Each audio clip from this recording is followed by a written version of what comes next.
Mercedes, please, here's the check. I have no money in my account. Or even if I have money in my account, you can't cash it. So all I'm doing is writing checks. And that's how they're buying the Saudi oil, with US dollars, which cannot be redeemed. They're just like checks which cannot be cashed. Well, then why did the US dollar collapse? There's only one answer. Only one answer. Only one. And that is that Wall Street knew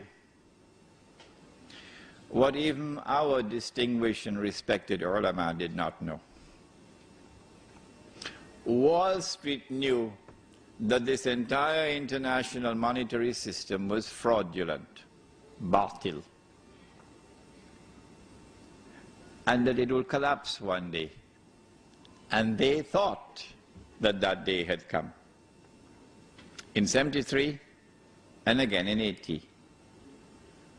And so a Wall Street banker would not ask, would the international monetary system ever collapse? No, he wouldn't ask that question. What's the question he will ask? When would it collapse? That's what he would ask. Since 1980, something strange has been happening. And that is that there has not been any more collapses. The US dollar, in relationship to gold, has remained fairly stable for 22 years now. The price of the US dollar, the value of the US dollar in relation to gold, has been moving between, say, $250 and $400, up and down, okay? But no collapse. Why is this happening? The answer is, those who have constructed this system, those who are preparing to bring down this system, and to then take absolute control of the world of money as part of the means through which they will now rule the world. Rule the world. And the golden age would be said to have come back again. And so the Messiah must be here. They're the ones. For that subject, of course, please read this book, Jerusalem in the Quran. It'll explain that subject. What they did was to control the price of gold. Can you control the price of a commodity? Yes, if you can establish what is called a monopoly. Then you can control the price of a commodity. The Prophet ﷺ cursed the one who establishes a monopoly. In the late 19th century, when diamonds were discovered in southern Africa, the Jews were behind the diamond industry, the European Jews. And they wanted to take control of the diamonds, and they wanted to maintain the high price so that the price would not lower. So what they did, they used, of course, a British as a front man, so that Jewish face would not be up front. His name was Cecil John Rhodes. Cecil John Rhodes. And using Cecil John Rhodes, of course the Jew is behind him. Alfred Beat is the Jew behind him.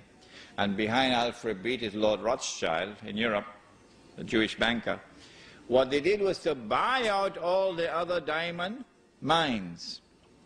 And those which could not be bought out, they got them to come together in one amalgamated company, which was called De Beers Consolidated. And once they did that, they were able to maintain stability in the price of diamonds at the level that would give them the maximum return. And so this is what has been happening to gold. Not for the purpose of keeping the price high, no. For the purpose of keeping the system from collapsing. We don't want it to collapse on its own. We want to bring it down when it will be in the interest of the State of Israel. That's where we are today, brothers and sisters. This is the history of what has happened since the first paper money was issued. The attack on America on September the 11th is the opening rounds. I have warned you time and again.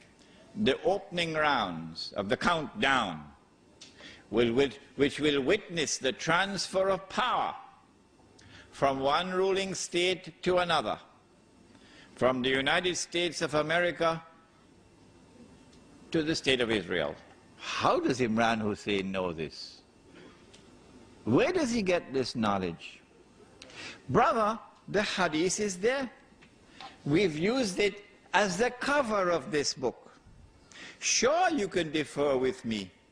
I have no problem with that if you differ with me, that I have interpreted the hadith in the way that I have, and you are uncomfortable with it. Fine. But what are you going to do when Israel becomes the ruling state of the world? You'll remember me on that day, yes? Yeah? Imran was right.